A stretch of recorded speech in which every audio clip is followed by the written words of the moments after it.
Waalaikumsalam warahmatullahi wabarakatuh. Alhamdulillahilladzi hadana li hadza wa ma kunna linahtadiya laula an hadana Allah.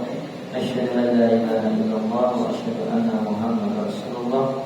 Allahumma shalli wa sallim wa barik ala sayyidina Muhammadin Sallallahu wa ala alihi wa sahbihi ajma'in. Amma ba'd. Rabbi ishrah li sadri wa yassir li amri wa hlul 'uqdatam min lisani yafqahu qawli. Alhamdulillah, segala puji bagi Allah atas segala nikmat dan karunia yang dilimpahkan kepada kita. Shalawat serta salam semoga tercurah kepada junjungan kita baginda Nabi besar Muhammad Sallallahu alaihi wasallam. Alhamdulillah, hari ini kita telah sampai memasuki bulan Safar, yaitu malam yang ke-8, tanggal 8 Safar. Baik, Pokoknya cocok banget 4 kali. 4 ya. 4 Safar apa? Tadi saya melihat di kalender saya berapa? Waduh. 4 ya. Ini berapa?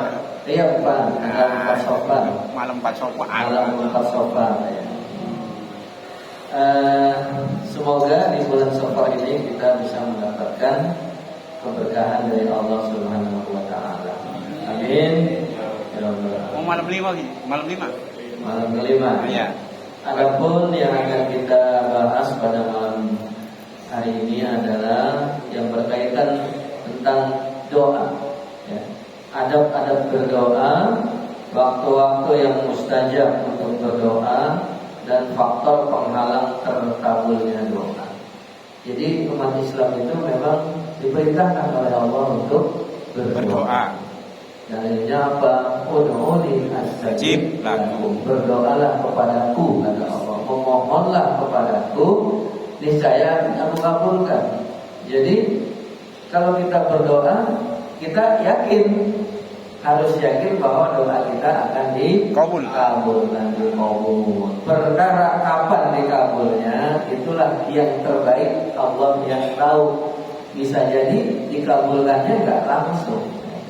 Mungkin pada saat betul-betul kita membutuhkan pengkabulan doa itu, disitulah Allah akan mengabulkan doa kita. Jadi ketika kita berdoa memohon sesuatu, kok lama nih belum dikabul ya, itu artinya Allah melihat doa kita belum tepat untuk dikabulkan. Artinya ada waktu yang lebih tepat untuk dikabulkan dan lebih bermanfaat apabila dikabulkannya pada saat itu nanti. Baik, Allah Subhanahu wa taala berfirman di dalam surat Maryam, "Iznada rabbahu nidaan khafiyya." Ketika ia berdoa kepada Rabb-nya dengan suara yang lembut. Nah, jadi adab doa yang pertama dikatakan di sini adalah dengan suara yang lembut. Namanya doa. Jangan teriak-teriak. Kalau teriak-teriak marah-marah. Kesannya kita maksa. Ya nggak boleh doa maksa. Namanya doa yang berhak mengabulkan kan Allah. Jadi di sini dikatakan dengan suara yang lembut. Adab yang kedua, Allah memerintahkan untuk rendah hati ketika kita berdoa, sebagaimana disebutkan dalam firman Allah, "Ud'u rabbakum tadarruan wa khufyatan innahu la yuhibbul mu'tadin." Berdoalah kepada Rabbmu dengan rendah hati dan suara yang lembut. Sungguh dia tidak menyukai orang-orang yang melampaui batas. Ya namanya kita memohon, ya kan harus lemah lembut, ya dengan rendah hati. Jangan kita memohon sesuatu tapi menyombongkan diri, ya pasti Allah tidak akan mengabulkan. Coba contoh aja, bapak-bapak yang kerja misalkan di kantor sama bosnya, memohon sesuatu tapi galak gitu. Bos, bisa pinjam duit, pinjam tak? Kalau nggak awas, kira-kira dikasih kan? Dikeluarin malah, dikeluarin. Dikeluarin dikasih, tapi kalau bos, maaf bos, bisa sebentar ada apa? Aduh ini akhirnya udah mau ngalu gitu, kayaknya butuh, bisa bantu nggak? Oh ya udah ntar saya kan, langsung ngancur, malu nggak awas, itu repot kalau punya. Walaupun kadang-kadang ada juga bos kalau yang dari galak. Baik. Adab yang ketiga, Rasulullah mengajarkan agar kita berdoa dengan kalimat yang ringkas namun syarat makna. Simpel aja permohonan kalimatnya, pendek tapi padat, maknanya luas gitu kan. Maknanya banyak gitu kan. Sebagaimana diriwayatkan oleh Aisyah. Jadi kalau dikatakan diriwayatkan berarti ini hadis ya. Aisyah radhiyallahu anha yang berkata, karena Rasulullah sallallahu alaihi wasallam yastahibul jawami'a minad du'ai wa yada'u ma siwa dzalik. Rasulullah SAW menyenangi doa-doa yang singkat namun mengandung kebaikan yang banyak dan meninggalkan selain itu. Jadi jangan doa apa aja dimasukin gitu kan. Misalkan acaranya nih acara akikah gitu kan. Ya udah seputar akikah kita doakan kepada sahibul akikah, kita doakan supaya anaknya jadi anak yang soleh, ya kan, anak yang berbakti kepada orang tua. Jangan semua doa semua doanya hanya sampai 1 jam lebih. Nah, jadi di sini kata Rasulullah menyenangi doa yang singkat namun banyak mengandung kebaikan. Kemudian adab yang keempat, Rasulullah melarang kita berdoa yang mengandung keburukan, baik untuk diri sendiri maupun untuk orang lain. Jadi nggak boleh kita, ya Allah, kayaknya saya hidup dari dulu begini-begini aja ini susah terus, sudahlah sekalian lah, matiin aja gitu kan, itu nggak boleh. Atau mendoakan orang lain, ya Allah kalau kesimpulan tuh kayaknya udah merisaukan masyarakat, kasih dia azab kecelakaan gitu. Nah itu nggak boleh. Ya sebagaimana hadis Rasulullah, la tad'u ala anfusikum wa la tad'u ala auladikum wa la tad'u ala amwalikum la tuwafiqu min Allahi sa'atan yus'alu fiha ata'un fayastajibu lakum. Janganlah kalian mendoakan keburukan terhadap diri kalian. Janganlah mendoakan keburukan terhadap anak-anak kalian. Nah ini saya potong sedikit nih. Kenapa kita kadang-kadang kalau ngomel sama anak itu jangan sampai keterlepasan doa yang buruk. Itu jangan sampai Pak. Khawatirnya pada saat kita mengucapkan doa yang buruk kepada anak, disitulah Allah sedang menurunkan pengkabulan doa. Ini bahaya ya. Karena ada masa-masa Allah itu mengabulkan semua doa hambanya. Misalkan dasar lu anak banget, gua sumpahin lu kecebur got gitu kan. Nah, itu luar biasa bahayanya. Karena pernah ada kisah ketika seorang ibu marah sekali kepada anaknya. Saking marahnya dia nyumpahin, dasar kamu anak kurang ajar, saya sumpahin kamu nanti ketiban batak gitu kan. Padahal dia hanya bercanda. Akhirnya apa? Di dalam kisahnya betul. Ketika anak itu sudah sukses, sudah menjadi manajer proyek, nah ibunya sudah bangga, tiba-tiba dia kecelakaan, ketiban batak bangunan dan meninggal. Alhamdulillah. Itu kenapa? Karena pada saat ibunya mendoakan keburukan kepada anaknya, di situ Allah sedang mengabulkan semua permintaan hambanya. Nah, tapi ada cerita yang menarik yang patut kita teladani. Ibunya daripada Imam Masjidil Haram, Syekh Abdurrahman As-Sudais. Itu ibunya setiap dia marah sama anaknya, apa? Dasar kamu, sumpahin kamu jadi imam di Masjidil Haram. Itu Abdurrahman As-Sudais. Kalau ibunya marah itu marahnya seperti itu. Dasar kamu, saya sumpahin kamu jadi imam di Masjidil Haram. Jadi imam. Bahkan jadi mufti, ya, menjadi apa istilahnya? Ya mufti, pimpinan kayak kita mah ketua MUI-nya lah gitu kan di sana. Itu doa orang tua. Makanya mumpung kalau barangkali dulu kita pernah doa atau kelepasan yang nggak benar sama anak, nggak cabut-cabutin Pak. Nanti ini habis ini, ya Allah, apabila dulu saya pernah berdoa, entah itu mengucapkan sengaja atau tidak yang buruk-buruk kepada anakku, aku cabut semua doa itu. Kayak gitu ya, supaya jangan sampai terjadi penyesalan.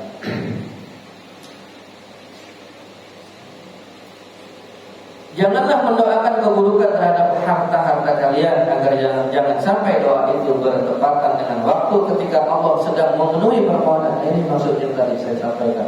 Jangan sampai ketika Allah bertepatan dengan ketika memenuhi segala permohonan, sehingga doa burukmu itu benar-benar terkabul untuk kalian. Adab yang kelima, kita wajib yakin ketika berdoa. Maknanya kita tidak boleh berdoa dengan mengaitkan dengan kehendak Allah. Nah, ini maksudnya gini, kita berdoa, kita harus yakin bahwa doa kita itu akan diterima. Jangan berdoa tapi perasaan kita, ya Allah, kabulkanlah permohonanku untuk ini, tapi terserah Engkau, saya mau dikabulin mau enggak ya udah. Itu tidak boleh seperti itu di dalam berdoa. Nah, ini ada hadisnya ya. Iza da'a ahadukum fala yaqul lahumma ighfirli in syi'ta zubni in syi'ta wa liyahzimal mas'alata innahu yaf'alu ma yasha'u la mukriha. Jika salah seorang dari kalian berdoa, maka janganlah mengucapkan, ya Allah, ampunilah aku jika Engkau menghendaki, berilah rezeki kepadaku jika Engkau menghendaki. Namun hendaknya yakin dalam meminta, karena tidak ada yang bisa memaksanya. Nah, itu di antara adab-adab berdoa. Kesimpulan atau ibrah yang bisa kita ambil dari adab tersebut, yang pertama, sunnah merendahkan suara dalam berdoa dengan penuh ketundukan dan kekhusyukan kepada Allah. Jadi kalau berdoa kita diminta khusyuk ya. Yang kedua, sunnahnya berdoa dengan doa yang singkat tapi mengandung kebaikan yang banyak. Jadi doa jangan kemana-mana ngalur ngidul gitu kan, semua doa masuk gitu. Nah, itu ntar malaikat bingung nyaturnya gitu, kebanyakan. Yang ketiga, peringatan agar seseorang tidak mendoakan keburukan untuk diri sendiri, hartanya ataupun anak-anaknya. Dan yang keempat, wajib dalam berdoa tidak mengaitkan dengan kehendak Allah, tapi kita harus yakin bahwa Allah akan mengabulkan doa-doa kita. Nah, kemudian sedikit akan saya bahas tentang waktu-waktu mustajab. Jadi kita berdoa juga harus tahu nih waktunya.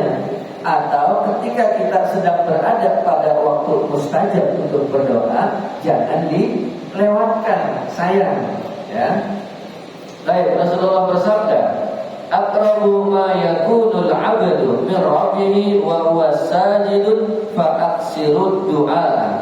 Keadaan seorang hamba yang paling dekat dengan Rabb-nya ialah pada saat ia sedang bersujud, maka perbanyaklah doa di dalamnya. Ya, ketika kita sedang bersujud. Nah, sebagian ulama menafsirkan ini lebih diutamakan sujud ketika kita sedang sholat sunat. Ya, bukan sholat berjamaah. Kalau sholat berjamaah kan kita ikut imam, ya. Tapi selama imam belum pindah ke gerakan berikutnya nggak apa-apa kalau kita mau menambah doa. Ya. Tapi kalau di dalam apa istilahnya sholat fardu, ya sebaiknya kita mengikuti apa yang telah ditentukan bacaan-bacaannya, ya bacaan-bacaan sholat fardu yang kita prioritaskan. Nah, tapi di dalam sholat sunat, misalnya sholat tahajud, sholat istikharah dan lain sebagainya, silakan. Pada saat sujud itulah waktu yang sangat dekat bagi kita dengan Allah, sehingga sangat besar kemungkinan untuk dikabulkan. Dalam hadis lain, Rasulullah bersabda, "Ad-du'a'u bainal azani wal iqamati la yuraddu." Doa antara azan dan qomat tidak akan ditolak. Nah, ini makanya kita sering ya melihat menunggu qomat ada jamaah yang berdoa. Ya karena mengamalkan hadis ini. Itu waktunya singkat tuh, dari setelah kita selesai sholat sunat ba'diyah misalkan, yang menunggu qomat kadang ada waktu 1 menit atau setengah menit, manfaatkan untuk berdoa. Nah, mungkin karena sebelumnya ada yang tidak tahu bahwa antara azan dan qomat itu adalah waktu yang mustajab, itu tidak dimanfaatkan. Mulai kedepannya manfaatkan waktu mustajab tersebut ya. Dia doanya apa saja, doa yang paling sambujagan pun tidak ada masalah ya. Senada dengan hadis di atas, Diriwayatkan dari Sahal bin Sa'ad, ia berkata bahwa Rasulullah bersabda, "Sintani la turaddani aw qalaba turaddani du'a'u indan nidai wa indal ba'si hina yulhimu ba'duhum ba'dha." Dua hal yang tidak ditolak atau jarang ditolak ialah berdoa ketika azan dan ketika susah saat sebagian mereka membunuh sebagian yang lain. Nah, jadi ketika dalam keadaan sulit ya, misalkan ekonomi sulit, keadaan mencekam gitu kan, kadang-kadang terjadi antara orang dengan orang saling menghabisi ya, karena apa? Karena kebutuhan mendesak. Nah, disitulah kita berdoa, insya Allah akan diberikan jalan keluar oleh Allah Subhanahu wa Ta'ala. Kemudian juga sabda Rasulullah Sallallahu Alaihi Wasallam itu ada salah satu doa yang mustajab dalam sabdanya, "Inna fil laili la sa'atan la yuwafiquha rajulun muslimun yas'alullaha khairan min amri dunya wal akhirati illa a'tahu iyyahu wa dzalika kulla lailatin."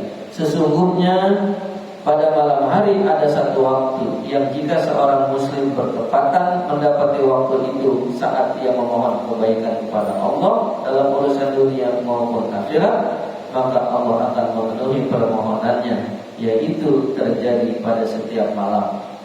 Nah, ini yang dikaitkan dengan sepertiga malam. Jadi malam-malam pada saat kita tahajud, disitulah salah satu waktu yang mustajab. Baik, kesimpulan daripada waktu-waktu yang mustajab berdoa. Yang pertama, doa memiliki waktu yang lebih berpotensi untuk terkabulnya doa daripada waktu-waktu yang lainnya. Ini jelas.